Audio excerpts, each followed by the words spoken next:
శివరాం ప్రసాద్. ముందుగా SSRK YouTube channel కు స్వాగతం సుస్వాగతం.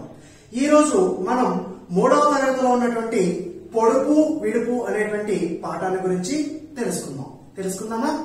మరి ఈ పొడుపు విడుపు అనేటువంటి పాఠాన్ని కనుక చూసుకున్నట్లయితే ఈ పొడుపు విడుపు అనేటువంటి పాఠం యొక్క ఇతివృత్తం వచ్చేసరికి మనకు భాషాభిరుచి. ఇతివృత్తం భాషాభిరుచి. ఈ పొడుపు కథలు వేయడం వల్ల పిల్లల్లో భాష పట్ల అభిరుచిని కలిగించాలి కాబట్టి ఇది భాషాభిరుచి అవుతుంది. అలాగే మరి ప్రక్రియ కనుక చూసుకున్నట్లయితే సంభాషణ అవుతుంది. మరి ఈ పొడుపు విడుపు అనేటువంటి పాఠంలో కనుక వెళ్ళినట్లయితే ఇక్కడ ఇందులో మనకు గిరి సూరి అనేటువంటి ఇద్దరు పిల్లలు ఉంటారు. ఆ ఇద్దరు పిల్లలు కూడా వేసవికాలం సెలవుల్లో వాళ్ళ మామయ్య గారి ఇంటికి వెళ్ళడం అనేది జరుగుతుంది. అక్కడ వాళ్ళ మామయ్య గారికి ఇద్దరు పిల్లలు ఉంటారు, వెంకీ అలాగే సీతి అనేటువంటి ఇద్దరు పిల్లలు ఉండడం అనేది జరుగుతుంది. అయితే ఎప్పట్లాగానే రోజు వాళ్ళు వేసవికాలం సెలవుల్లో ఆడుకుంటూ ఒకరోజు రాత్రిపూట అందరూ కూడా భోజనం అయిన తర్వాత చక్కగా ఒక మంచం మీద పడుకోవడం అనేది జరుగుతుంది. వాళ్ళలో గిరి అనేటువంటి పిల్లవాడు మాత్రం చందమామ కథలు చదువుకుంటూ అలా కూర్చుండిపోతాడు. మిగతా ముగ్గురు కూడా ఒక మంచం మీద పడుకుని అలా ఉంటారు. వాళ్లకు నిద్ర పట్టదు. అలా నిద్ర పట్టకపోతే అక్క మనం ఏదన్నా ఆట ఆడుకుందాం అది ఇది అనుకుంటూ అలా వీళ్ళు ఏమనుకుంటారంటే పొడుపు కథలు ఆడుకుందాం అని అంటుందన్నమాట. అప్పుడు సీతి అనే అమ్మాయి చెప్తుంది, తీసే కొద్దీ పెరిగేది ఏమిటి అని అడగడం అనేది జరుగుతుంది. అప్పుడు మరి వీళ్ళందరూ కూడా తీసే కొద్దీ పెరిగేది ఏమిటి చెప్పబ్బా అని అనుకుంటూ ఉంటారు. అప్పుడు ఒక పిల్లవాడు అంటాడు నుయ్యి అని చెప్తాడు. అప్పుడు ఈ సీతి అనే అమ్మాయి అంటుంది నుయ్యి కాదురా గొయ్యి. మరి అక్క నుయ్యి కూడా తీసే కొద్దిగా పెరుగుతుంది కదా అని అంటాడనమాట. అప్పుడు ఆ సీతి అనే అమ్మాయి అంటుంది అది నుయ్యి కాదు, గొయ్యి మాత్రమే తీసే కొద్దీ పెరుగుతుంది అని చెప్పడం అనేది జరుగుతుంది. ఆ తర్వాత సూరి అనేటువంటి పిల్లవాడు ఒక పొడుపు కథను అడగడం జరుగుతుంది. వెండి గొలుసు వేయడమే కానీ తీయలేము. మరి వెండి గొలుసు వేయడమే కానీ తీయలేము అంటే ఏమిటి అంటే కనుక వాళ్ళు ఆలోచిస్తూ ఉంటారు. ఆ పిల్లవాడే చెప్తాడు వెండి గొలుసు వేయడమే కానీ తీయలేము. ఏమిటి అంటే మన ఇంటి ముందు వేసేటువంటి ముగ్గు. మరి ముగ్గును వేస్తాం గాని దానిని పైకి తీయలేము కదా. సో దానికి జవాబు వచ్చేసరికి ముగ్గు అవుతుంది. అలాగే ఆ తర్వాత సీతి అనే అమ్మాయి అంటుంది 100 చిలకలకు ఒకటే ముక్కు. 100 చిలకలకు ఒకటే ముక్కు ఏమిటి చెప్పమా అని ఆలోచిస్తూ ఉండగా ఆ పాపే చెప్తుంది 100 చిలకలకు ఒకటే ముక్కు ఏమిటి అంటే పళ్ళ గుత్తి. మరి ఆ తర్వాత నెక్స్ట్ వెంకీ అనేటువంటి పిల్లవాడు అడుగుతాడు పచ్చ చొక్కావాడు చొక్కా విప్పుకొని నూతిలో పడ్డాడు. మరి పచ్చ చొక్కావాడు చొక్కా విప్పుకొని నూతిలో పడ్డాడు ఏమిటి చెప్పమా అని ఆలోచిస్తూ ఉంటారు. ఇంతలో ఆ పిల్లవాడే చెప్తాడు పచ్చ చొక్కావాడు చొక్కా విప్పుకొని నూతిలో పడ్డాడు అంటే ఏమిటంటే మరి ఆ అరటి పండు ఏదైతే ఉంటుందో ఆ అరటి పండుని మనం అందరం కూడా తొక్కవలసి నోట్లో వేసుకుంటాం కదా. అప్పుడు అది ఏమవుతుంది అంటే గనక మరి ఏమవుతుంది అంటే అరటి పండు అవుతుంది. తర్వాత సీతి అనే అమ్మాయి అడుగుతుంది ఒంట్లో కలి ఇంట్లో కలి అని అడుగుతుంది. మరి ఒంట్లో కలి అంటే ఏమిటి అని గనక ఆలోచించుకున్నట్లయితే ఒంట్లో కలి అంటే ఆకలి. అలాగే మరి ఇంట్లో కలి అంటే ఏమిటి అంటే కనుక ఇంట్లో కలి అనేసరికి రోకలి అవుతుంది అని చెప్పడం అనేది జరుగుతుంది. ఆ తర్వాత ఈ ఆట ఆడుకుంటూ మరి వీళ్ళందరూ కూడా చక్కగా ఒక గొలుసు కట్టు ఆట ఆడుకుందాము అని అనుకోవడం అనేది జరుగుతుంది. మరి ఆ గొలుసు కట్టు ఆటలో మొట్టమొదటిగా మొదలు పెట్టేది ఎవరు అంటే సూరి అనేటువంటి అబ్బాయి మొదలు పెట్టడం అనేది జరుగుతుంది. నువ్వు ఎక్కడికి వెళ్ళావు అని అడుగుతాడు. అడిగి ఏటికి వెళ్ళాను. మరి ఏ ఏటికి వెళ్ళావు అంటే పాలేరు. ఏ పాలు అని అంటే మరి మేక పాలు. మరి ఏ మేక అంటే కొమ్ము మేక. మరి ఏ కొమ్ము అని మరొకరు ప్రశ్నించగా ఇందులో వాళ్ళ అమ్మగారు ఇంకా మీరు పడుకోలేదా అని గట్టిగా గద్దించేసరికి అందరూ కూడా నిద్రలోకి జారుకుంటారు. ఈ విధంగా పొడుపు కథలు అనేటువంటి సంభాషణను పూర్తి చేసుకోవడం అనేది జరుగుతుంది. మరి ఈ పొడుపు కథ అనే ఈ పొడుపు విడుపు అనేటువంటి పాఠం యొక్క కవి పరిచయాన్ని కనుక ఒకసారి పరిశీలించినట్లయితే మరి ఈ పొడుపు విడుపు అనేటువంటి కవి కనుక చూసుకున్నట్లయితే మనకు కవి వచ్చేసరికి చింతా దీక్షితులు. ఎవరంటే చింతా దీక్షితులు గారు ఈ పొడుపు విడుపు అనేటువంటి ఆ సంభాషణను రాయడం అనేది జరుగుతుంది. ఈయన యొక్క శతాబ్దం కనుక చూసుకున్నట్లయితే 20వ శతాబ్దం అని మనం చెప్పుకోవచ్చు. ఈయన కవి, కథకులు, అలాగే విద్యావేత్త. తెలుగులో బాల సాహిత్యానికి తొలితరం మార్గదర్శకుల్లో ముఖ్యులు ఎవరు అంటే ఈ చింతా దీక్షితులు గారు అని మనం చెప్పుకోవచ్చు. అలాగే గిరిజనుల గురించి, సంచార జాతుల వారి గురించి తెలుగులో కథలు రాసినటువంటి మొట్టమొదటి రచయిత ఎవరు అంటే ఈ చింతా దీక్షితులు గారు అని చెప్పుకోవడం అనేది జరుగుతుంది. అలాగే ఈయన యొక్క రచనలు కనుక చూసుకున్నట్లయితే ఏకాదశి అనేటువంటి రచన, అలాగే శబరి అనేటువంటి రచన, అలాగే వటీరావు కథలు అనేటువంటి రచన, అలాగే ఇంకా చూసుకున్నట్లయితే లక్క పెడతలు. ఈ లక్క పెడతలు అనేటువంటి రచన కూడా ఈ చింతా దీక్షితులు గారి రచనే. మరొకసారి కనుక చూసుకున్నట్లయితే ఏకాదశి, శబరి, వటీరావు కథలు, లక్క పెడతలు అనేటువంటి ఈయన యొక్క రచనలుగా మనం చెప్పుకోవచ్చు. ఈ విధంగా పొడుపు విడుపు అనేటువంటి ఒక సంభాషణను పూర్తి చేసుకోవడం అనేది జరిగింది. ఆ తర్వాత మనకు ఈ పాఠంలోనే ఇంకా కొన్ని పొడుపు కథలను ఇవ్వడం అనేది జరిగింది. ఆ పొడుపు కథలను కనుక మరొకసారి పరిశీలించినట్లయితే ఒకసారి మిగతా పొడుపు కథలను కనుక ఒకసారి చూసుకున్నట్లయితే తెల్లని పొలంలో నల్లని విత్తనాలు చేత్తో చల్లుతారు, నోటితో ఏరతారు. మరి దాన్ని కనుక చూసుకున్నట్లయితే తెల్లని పొలంలో నల్లని విత్తనాలు చేత్తో చల్లుతారు, నోటితో ఏరతారు. మరి దీని యొక్క జవాబు ఏమిటి అంటే కనుక పుస్తకం. మరి ఈ పుస్తకంలో మనం ఆ పుస్తకం యొక్క పేజీ అనేది తెల్లగా ఉంటుంది కాబట్టి తెల్లని పొలంలో, ఆ అక్షరాలు అనేవి నల్లగా ఉంటాయి కాబట్టి నల్లటి విత్తనాలు. అలాగే వాటిని చేత్తో చల్లుతారు, చేత్తో చక్కగా రాయడం లేదా లిఖించడం అనేది జరుగుతుంది. అలాగే నోటితో ఏరతారు అంటే నోటితో చక్కగా చదువుతారు కాబట్టి దాని యొక్క జవాబు అనేది పుస్తకం అవుతుంది. అలాగే రెండో దాన్ని కనుక చూసుకున్నట్లయితే చెయ్యని కుండ పొయ్యని నీళ్లు, అలాగే వెయ్యని సున్నం తీయగ నుండు. మరి చెయ్యని కుండ పొయ్యని నీళ్లు వెయ్యని సున్నం తీయగ నుండు అంటే దాని యొక్క జవాబు వచ్చేసరికి కొబ్బరికాయ లేదా టెంకాయ అని మనం చెప్పుకోవచ్చు. అలాగే తర్వాత కనుక చూసుకున్నట్లయితే పైనొక పలక కిందొక పలక పలకల నడుమ మెలికల గిలక. పైనొక పలక కిందొక పలక పలకల నడుమ మెలికల గిలక. దీని యొక్క జవాబు కనుక మనం పరిశీలించినట్లయితే నాలుక. ఈ నాలుగుకి పైన పెదం ఉంటుంది, తర్వాత కింద పెదం ఉంటుంది. ఆ రెండు పెదవుల మధ్య చక్కగా అటు ఇటు మెలుకులు తిరుగుతుంది కాబట్టి దాని యొక్క జవాబు అనేది నాలుక అవుతుంది. అలాగే తర్వాత కనుక చూసుకున్నట్లయితే అంతులేని చెట్టుకు 60 కొమ్మలు. అంతులేని చెట్టుకు 60 కొమ్మలు, కొమ్మ కొమ్మకు కోటి పువ్వులు, ఆ పువ్వుల్లో 2 కాయలు. అంతులేని చెట్టుకు 60 కొమ్మలు, కొమ్మల్లో కోటి పువ్వులు, ఆ పువ్వుల్లో 2 కాయలు. దీన్ని కనుక మనం పరిశీలించినట్లయితే మనకు జవాబు అనేది ఆకాశం అవుతుంది.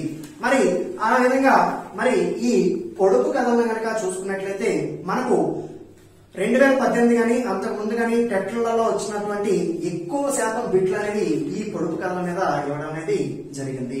ఆ పొడుపు కథలను కనుక ఒక్కసారి పరిశీలించినట్లయితే మరి ఒక మొదటి ప్రశ్న వచ్చేసరికి పాకాల చెరువులో 10 గుంజలు ఊపితే ఊపుతాయి కానీ పీకితే రావు.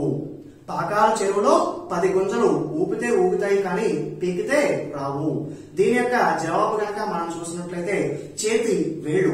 ఈ చేతి వేళ్ళు అనేవి చక్కగా 10 ఉంటాయి, వీటిని అటు ఇటు ఊపితే ఊగుతాయి కానీ మరి పీకితే రావు కదా. సో దాని యొక్క జవాబు అనేది ఏమవుతుందంటే చేతి వేళ్ళు అవడం అనేది జరుగుతుంది. అలాగే ఇంకొక ప్రశ్న తండ్రి గలగల తల్లి పీచు పీచు బిడ్డలు రత్నమాణిక్యాలు. తండ్రి గరగర, తల్లి పీచు పీచు బిడ్డలు రత్నమాణిక్యాలు. దీనిని గనక పరిశీలించినట్లయితే దాని యొక్క జవాబు అనేది ఏమవుతుంది అంటే గనక పనస పండు అవుతుంది. ఆ పనస పండు పైన ఉన్నటువంటి ఆ తొక్క మొత్తం కూడా గరగరలాడుతూ ఉంటుంది. అలాగే మధ్యలో ఉన్నటువంటి ఆ గుజ్జు కన్నా పైన ఉండేటువంటి అన్ని కూడా పీచు పీచులాగా ఉంటాయి. ఆ లోపల ఉండేటువంటి గింజలు తినదగినటువంటి పదార్థాలు మొత్తం కూడా చక్కగా మనకు ముత్యాల్లాగా ఉండడం జరుగుతుంది. కాబట్టి దాని యొక్క జవాబు అనేది పనస పండు అవుతుంది. అలాగే మనకు ఇక్కడ భాషా భాగాల్లో నామవాచకం గురించి ఇవ్వడం అనేది జరిగింది. నామము అంటే పేర్లను తెలియజేసేటువంటి పదాలు ఏవైతే ఉంటాయో వాటన్నింటినీ కూడా నామవాచకాలు అని చెప్పడం అనేది జరుగుతుంది. ఫర్ ఎగ్జాంపుల్ శివ అని గనక చూసుకున్నట్లయితే అది ఒక పేరు. అలాగే చింతలపూడి అది ఊరి పేరు. అలాగే పుస్తకము అది ఒక వస్తువు పేరు. అలా పేర్ల గురించి కనుక చెప్పేటువంటి పదాలు ఏవైతే ఉంటాయో వాటన్నింటినీ కూడా ఏమంటాము అంటే నామవాచకాలు అని చెప్పడం అనేది జరుగుతుంది. కాబట్టి ఇక్కడితో మనకు పొడుపు విడుపు అనేటువంటి పాఠంలో ఈ సంభాషణ గురించి పూర్తి చేసుకోవడం అనేది జరిగింది. మరి ఇప్పుడు ఈ మాసపు పాట అనేటువంటి అంశంలో భాగంగా మనకు ఇక్కడ చందమామ అనేటువంటి ఒక చక్కటి పాటను ఇవ్వడం అనేది జరిగింది. ఈ చందమామ అనేటువంటి పాటను కనుక పరిశీలించినట్లయితే అందమైన చందమామ అందరాని చందమామ అమ్మా నా చేతిలోని అద్దంలో చిక్కినాడే. అందమైన చందమామ అందరాని చందమామ రెక్కలు గనక నాకుంటేనా ఒక్క ఎగురు ఎగిరిపోనా. నెలవంకతో ఆటలాడి నీ ఒడికే రానా. అందమైన చందమామ అందరాని చందమామ గొన్నమాని కొమ్మలలో సన్నజాజి రెమ్మలలో నక్కి నక్కి దొంగల్లే నన్ను చూసి నవ్వినాడే. అందమైన చందమామ అందరాని చందమామ లెక్కలేని చుక్కలకి చక్రవర్తి చందమామ నీలి నీలి మబ్బులలో తేలిపోవు చందమామ అందమైన చందమామ అందరాని చందమామ. ఈ విధంగా ఒక చక్కటి పాటను ఇవ్వడం అనేది జరిగింది. ఈ చందమామ అనేటువంటి ఆ పాటను రాసినటువంటి కవి కనుక చూసుకున్నట్లయితే మరి ఈ కవి గురించి చెప్పుకోవాలంటే నండూరి రామమోహన్ రావు గారు. నండూరి రామమోహన్ రావు గారు అనేటువంటి ఆయన మనకు ఈ చందమామ అనేటువంటి కథను రాయడం అనేది పాటను రాయడం అనేది జరిగింది. ఈయన యొక్క శతాబ్దం కూడా 20వ శతాబ్దం చెందుతుంది. అలాగే ఈయన కవి, అనువాదకుడు, అలాగే గొప్ప భావుకవుడు. ఈయన రాసినటువంటి తొలి బాలగేయాల సంపుటి కనుక చూసుకున్నట్లయితే అది హరివిల్లు. హరివిల్లు అనేది ఈయన యొక్క తొలి బాలగేయాల సంపుటి. అలాగే మరి ఈయన యొక్క జన్మస్థలం కనుక చూసుకున్నట్లయితే కృష్ణా జిల్లాలో ఉన్నటువంటి విస్సన్నపేట. ఈ విస్సన్నపేట అనేటువంటి గ్రామాన్ని మనం ఒక్కసారి గుర్తు పెట్టుకున్నట్లయితే ఈయన పేరులోనే మనకు ఈయన రచనలు అనేవి గుర్తు పెట్టుకునే విధానం మనం చూద్దాం. మరి ఈయన రాసినటువంటి ఒక రచన నరావతారము. మరి దీనిని ఎలా గుర్తు పెట్టుకోవాలి మాస్టారు అంటే కనుక నరావతారము కదా. ఇక్కడ ఈ పేరులో మోహనరావు నరావతారం ఆ విధంగా మనం గుర్తు పెట్టుకోవచ్చు. అలాగే ఇంకొక రచన విశ్వదర్శనం. ఈ విశ్వదర్శనం అనేటువంటి మాటలో విశ్వ అని ఉంటుంది. ఆయన యొక్క గ్రామంలో విస్సన్నపేటలో విశ్వ అనేటువంటి మాట కూడా ఉంటుంది. విశ్వ అనేటువంటి ఆ రెండు కూడా మనం గుర్తు పెట్టుకోవచ్చు. అలాగే మరొక రచన విశ్వరూపం. ఈ విశ్వరూపంలో కూడా మనకు విశ్వ అనేటువంటి ఆ అక్షరాలని ప్రాస కలుస్తుంది. ఆ విధంగా మనం ఆయన యొక్క రచనలు మనం గుర్తుపెట్టుకోవచ్చు అని చెప్పుకోవచ్చు. అలాగే ఇంకొక రచన వచ్చేసరికి అక్షర యాత్ర అనేటువంటి ఒక రచనను కూడా ఈయన చేయడం అనేది జరుగుతుంది. మరొకసారి రచన కనుక చూసుకున్నట్లయితే ఈ హరివిల్లు అనేది ఆయన రాసినటువంటి తొలి బాల గేయాల సంపుటి. అలాగే నరావతారము విశ్వదర్శనము, విశ్వరూపము, విస్సన్నపేటలో విశ్వ అని గుర్తుపెట్టుకోవచ్చు. అలాగే అక్షర యాత్ర. అదేవిధంగా ఈయన మరొక విషయం కూడా గొప్ప విషయం ఏమిటి అంటే కనుక మార్క్ ట్వెయిన్ అనే ఆయన రాసినటువంటి టామ్ సాయర్ అలాగే హకెల్ బెర్ఫిన్ అనేటువంటి వాటికి కూడా అనువాదాలు చేయడం అనేది జరిగింది.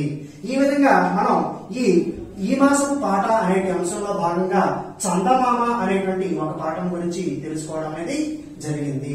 అలాగే ఆ తర్వాత మనకు ఈ మాసపు కథ అనేటువంటి అంశంలో భాగంగా మనకు వికట కవి అనేటువంటి ఒక కథను ఇవ్వడం అనేది జరిగింది. వికట కవి. మరి ఈ వికట కవి అనేది ఎక్కడ నుంచి తీసుకోబడింది అంటే కనుక తెనాలి రామకృష్ణ గారి యొక్క కథలు, ఆ తెనాలి రామకృష్ణ గారి యొక్క కథల నుంచి తీసుకోవడం అనేది జరిగింది. మరి ఈ కథ కనుక ఒకసారి పరిశీలించినట్లయితే మనకు కృష్ణా నదీ తీరంలో గార్లపాడు అనేటువంటి ఒక ఊరు అనేది ఉంటుంది. ఆ గార్లపాడులో మనకు ఈ తెనాలి రామకృష్ణుడు లేదా తెనాలి రాముడు అనేటువంటి రామలింగుడు అనేటువంటి ఆయన వాళ్ళ నాన్నగారి పేరు రామయ్య. అయితే మరి ఈ చిన్నప్పుడే ఆ రామయ్య గారు మరణించడంతో ఈ తెనాలి రామకృష్ణ గారి యొక్క మేనమామ గారు వాళ్ళ యొక్క స్వగ్రామమైనటువంటి తెనాలికి తీసుకువెళ్ళడం అనేది జరుగుతుంది. అక్కడే ఆయన యొక్క విద్యాభ్యాసం మొత్తం కూడా అక్కడే జరగడం అనేది జరుగుతుంది. మరి చిన్నతనంలో ఈయన బడికి వెళ్ళాలి అంటే కనుక అతను ఎప్పుడు కూడా ఆసక్తిని కనబరిచేవారు కాదు. మరి అటువంటి సమయంలో ఆయన పిల్లలతో బడికి పోకుండా ఆడుకోవడం లేదా బయట తిరిగి రావడం అలా చేస్తూ ఉండేవాడు. అలా జరుగుతున్నటువంటి సమయంలో ఒకానొక సమయంలో ఒక సాధువు ఈ రామకృష్ణుడు గారిని పిలిచి, నాయన నీకొక మంత్రాన్ని ఉపదేశిస్తాను, నువ్వు ఆ మంత్రాన్ని కాళికాదేవి గుడి దగ్గరికి వెళ్లి అక్కడ ఆ మంత్రాన్ని జపించు, కాళికాదేవి నీకు చక్కటి వరాలను ఇస్తుంది అని చెప్పగానే ఈ రామకృష్ణ గారు ఆ మంత్రాన్ని నేర్చుకొని పోయి ఆ కాళికాదేవి గుడి ఎక్కడైతే ఉంటుందో అక్కడికి వెళ్లి చక్కగా కూర్చుని కాళికాదేవి మీద ఆ మంత్రాన్ని జపిస్తూ ఉంటాడు. అలా జపిస్తూ ఉండగా ఆ పగలు గడిచిపోతుంది, రాత్రి గడిచిపోతుంది, పగలు రాత్రి రాత్రి అలా ఆ మంత్రాన్ని జపిస్తూనే ఉంటాడు. అతని యొక్క తపస్సుకు వచ్చినటువంటి ఆ కాళికాదేవి ప్రత్యక్షమయ్యి, నాయన నా చేతిలో 2 పాత్రలు ఉన్నాయి, ఇవిగో పాలు అలాగే ఇదిగో పెరుగు, ఈ పాత్రలో పాలు ఉన్నాయి, ఈ పాత్రలో పెరుగు ఉన్నది, పాలు తాగితే నువ్వు పండితుడు అవుతావు, అలాగే పెరుగు గనక తాగితే నువ్వు గొప్ప ఐశ్వర్యవంతుడు అవుతావు, కాబట్టి ఏది కావాలో నువ్వే కోరుకో అని చెప్పగానే ఈ తెనాలి రామకృష్ణుడు, అమ్మా నేను అంతకు ముందు ఎప్పుడు కూడా ఈ 2 పాత్రలను చూడలేదు, ఒకసారి నువ్వు గనక నాకు ఇస్తే ఆ రెండింటిని పరిశీలించి చక్కగా చూసి చెప్తాను అని అడిగి తీసుకోవడం జరుగుతుంది. అలా తీసుకొని ఒక్కసారిగా ఈ పాలు పెరుగు రెండింటిని ఒక్కసారిగా తను నోట్లో పోసుకోవడం అనేది జరుగుతుంది. ఆ విషయం చూసినటువంటి కాళికాదేవికి కోపం వచ్చి, నువ్వు వికట కవి అయిపోతావు పో, ఇదేం పాడు పని, నువ్వు వికట కవి అయిపోతావు పో అని శపించడం అనేది జరుగుతుంది. అప్పుడు ఈ రామలింగడు గారు ఏమంటారంటే, అమ్మ ధనం లేని పాండిత్యం అలాగే పాండిత్యం లేనటువంటి ధనం రెండూ కూడా వ్యర్థమే, కాబట్టి నాకు రెండూ కావాలి, అందువల్ల నేను ఈ విధమైనటువంటి పొరపాటును చేశాను, నన్ను క్షమించు తల్లి అని అడగంగానే అతని మీద జాలితో ఈ కాళికాదేవి ఎవరైతే ఉంటారో ఆవిడ సరే అని తనకు ఆశీర్వదించడం అనేది జరుగుతుంది. అలా ఈ తెనాలి రామలింగడే మనకు వికట కవిగా తర్వాత ప్రసిద్ధి చెందడం అనేది జరుగుతుంది. ఆయన ఆ విధంగా మనకు శ్రీకృష్ణదేవరాయల యొక్క అష్టదిగ్గజ కవులలో ఒక దిగ్గజంగా పేరొందడం అనేది జరుగుతుంది. ఈ విధంగా మనం ఈ పొడుపు విడుపు అనేటువంటి పాఠ్య భాగాన్ని పూర్తి చేసుకోవడం జరిగింది. Thank you.